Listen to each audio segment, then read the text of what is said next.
रैदास या कहें संत रविदास। इनका जन्म 1388 में तथा इनकी मृत्यु 1518 में बनारस में हुई थी। रैदास ने अपनी काव्य रचनाओं में सरल, स्वाभाविक, व्यवहारिक ब्रजभाषा का प्रयोग किया है। यहाँ रैदास के दो पद हमें मुख्य रूप से देखने को मिलते हैं, जहाँ पहले पद में रैदास अपने प्रभु का गुणगान करते हुए उनसे अपनी तुलना करते हैं भक्त के रूप में। वहीं दूसरे पद में भगवान की अपार उदारता, कृपा और उनके समदर्शी स्वभाव का वर्णन है। रैदास कहते हैं, भगवान ने तथाकथित निम्न कुल के भक्तों को सहज भाव से अपनाया है और उन्हें लोक में सम्मानीय स्थान दिया है।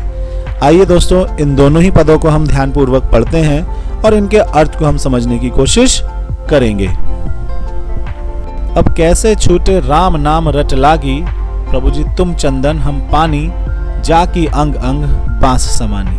अर्थात यदि एक भक्त को उसके आराध्य की सानिध्य मिल जाता है तो अवश्य ही वह उससे दूर नहीं होना चाहता। उसके मन में एक ऐसी अलग जग जाती है, एक ऐसी ज्योत जलती है जो कभी बुझने का नाम नहीं लेती। यह है अपने आराध्य की भक्ति की ज्योत। यहाँ पर रैदास जी यही बताना चाहते हैं कि प्रभु जी आपकी भक्ति की ज्योत तो मेरे मन में लगातार जलती रहती है। आपका नाम मैं लगातार रटता रहता हूँ। अब इससे मैं अपने आप को कैसे दूर करूँ? और बताते हैं कि प्रभु जी आप यदि चंदन हैं तो मैं पानी हूँ। जिस प्रकार चंदन की खुशबू पानी में मिल जाती है, ठीक उसी प्रकार आपका अस्तित्व भी मेरे अंदर इसी प्रकार मिल गया है। जाकी अंग अंग बांस समानी। और इसकी जो सुगंध है, इसकी जो बांस है, वो मेरे हर शरीर के एक एक अंग में क्या हो गई है? समान रूप से बस गई है। इसलिए आपसे दूर हो पाना मेरे लिए संभव नहीं है। अगली जो कुछ पंक्तियां वो इस प्रकार है, प्रभु जी तुम बन हम बन मोरा, जैसे चितवत चंद चकोरा। अर्थात प्रभु जी यदि आप काले बादल हैं तो उस काले बादल को देखकर प्रसन्न होने वाला मैं जंगल का मोर हूं। जैसे चितवत चंद चकोरा, अर्थात जिस प्रकार चकोर जाति का एक पक्षी है ना, चकोर हम कहते हैं एक ऐसा पक्षी जो लगातार एक ही नजर में चांद को देखता रहता है, ठीक उसी प्रकार हम भक्त हैं जो लगातार आपके अस्तित्व को, आपकी शक्ति को अपने अंदर देखते रहते हैं। प्रभु जी तुम दीपक हम बाती, जाकी ज्योति बड़े दिन राती। अर्थात हे प्रभु जी, हे हरि, आप यदि दीपक हैं तो उस दीपक में जलने वाली बाती हम हैं। अर्थात वह ज्योत हम हैं जो लगातार आपके नाम से जलते रहते हैं, है ना। हम दिन रात आपके नाम को, आपके अस्तित्व को अपने अंदर ठीक इसी प्रकार जीवित रखते हैं जिस प्रकार आत्मा मनुष्य को जीवित रखती है। प्रभु जी तुम मोती हम धागा, जैसे सोने मिलत सुहागा। अर्थात प्रभु जी यदि आप मोती हैं तो उन मोतियों की माला बनाने के लिए जिसकी आवश्यकता पड़ती है, अर्थात धागा हम हैं। अर्थात कहने का तात्पर्य यहाँ पर यह है कि बिना मोती और धागे के मिले मोतियों की माला का निर्माण नहीं किया जा सकता है।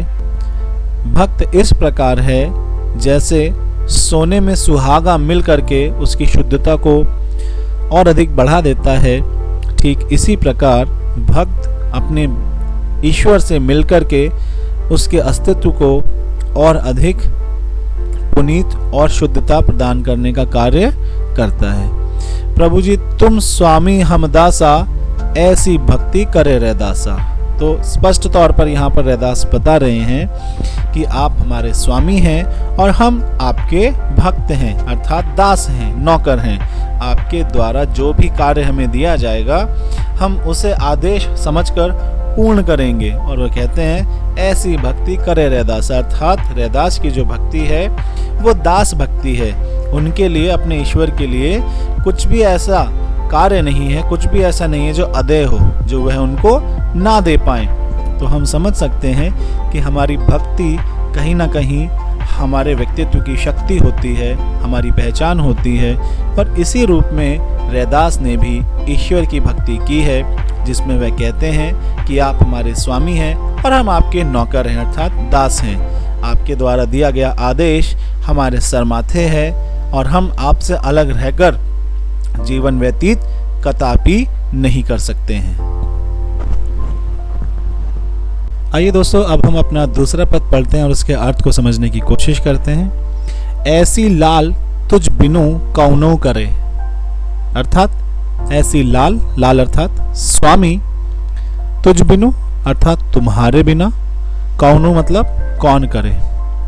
अब देखिए क्या कहा जा रहा है, हरि को यहाँ पर पुकारा जा रहा है गरीब निवाजू गुसैया के नाम से। गरीब निवाजू गुसैया मेरा माथे छत्रु धरे, जाकी छोटी जगत काउ लागे तापर तू ही ढरे। नीचो ऊंच करे मेरा गोविंद हो, काहू ते न डरे। नाम देव कबीरा त्रिलोचनो, सदना सेन उतरे। कभी रविदासु सुनहु रे संतहु, हरि जीव ते सभे सरे। तो यहाँ पर गरीब निवाजू किसको कहा जा रहा है? दीन दुखियों पर दया करने वाले को। गुसैया, गुसैया हम कहते हैं स्वामी या गुसाई को। तो इस पद में कवि भगवान की महिमा का बखान कर रहे हैं। कवि कहते हैं कि हे मेरे स्वामी, तुम्हारे बिना मेरा कौन है। अर्थात कवि अपने आराध्य को ही अपना सब कुछ मानते हैं। कवि भगवान की महिमा का बखान करते हुए कहते हैं कि भगवान गरीबों और दीन दुखियों पर दया करने वाले हैं। उनके माथे पर सजा हुआ मुकुट उनकी शोभा को बढ़ा रहा है ना। गरीब निवाजू गोसैया मेरा माथे छत्रु धरे। तो माथे पर छत्र कौन रख रहा है? माथे पर छत्र रखते हैं ऐसे ईश्वर जो अमीर और गरीब में कोई अंतर नहीं करते हैं। कवि कहते हैं कि भगवान में इतनी शक्ति है कि वे कुछ भी कर सकते हैं और उनके बिना कुछ भी संभव नहीं है।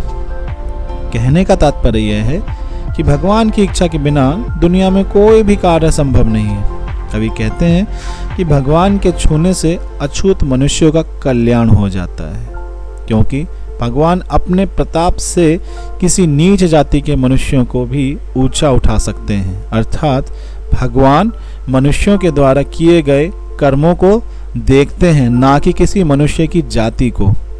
कवि उदाहरण देते हुए कहते हैं कि जिस प्रकार भगवान ने नामदेव, कबीर, त्रिलोचन, सदना और सेनु जैसे संतों का उद्धार किया था, ठीक उसी प्रकार आप हम लोगों का भी उद्धार करेंगे। हे सज्जन व्यक्तियों, तुम सब सुनो, उस हरि के द्वारा इस संसार में सब कुछ संभव है। तो हम समझ सकते हैं कि यह जो पद है इसमें कहीं ना कहीं रहीमदास ईश्वर की शक्ति, एक निष्ठा, भक्ति, समर्पण, बलिदान के ही अर्थ को स्पष्ट करने का कार्य कर रहे हैं। वह कहते हैं कि आप किसी भी व्यक्ति के साथ, किसी भी भक्त के साथ ऊंच नीच का व्यवहार नहीं करते हैं। मेरा गोविंदा काहू ते न डरे। अर्थात यदि कोई व्यक्ति गरीब व्यक्ति के साथ जाकर के बैठ जाता है तो समाज उसको गलत दृष्टि से देखता है कि देखो कितना अमीर व्यक्ति है और आज ये गरीब व्यक्ति के साथ बैठा हुआ है। लेकिन ईश्वर इन सभी सामाजिक नीतियों से कभी नहीं डरते और लगातार अपने गरीब और निम्न कुल के भक्तों का उद्धार करने का कार्य करते हैं। अर्थात वह उन्हें समाज में वह उच्च सम्मान दिलाने का कार्य करते हैं जिनकी आशा कबीर, त्रिलोचन, सदना, सेनु सभी ने की थी। तो यहाँ पर साफ तौर पर रैदास बताते हैं कि ईश्वर की सत्ता ही परम सत्ता है। वह ना तो किसी से डरती है और ना ही किसी से वह प्रभावित होती है। सभी को एक प्रकार हाँकते हुए, सभी को एक प्रकार एक ही रूप से स्वीकारते हुए उनकी भक्ति के आधार पर समाज में उनका औधा तय करती है। तो मुझे आशा है दोस्तों आपको यह पाठ अवश्य ही समझ में आ गया होगा। यदि फिर भी इसमें कोई समस्या है तो आप ज़रूर मुझे कमेंट कर सकते हैं। जल्द ही आप लोगों से फिर मुलाकात होगी। जय हिंद, जय हिंदुस्तान दोस्तों। जय हिंद, जय हिंदुस्तान।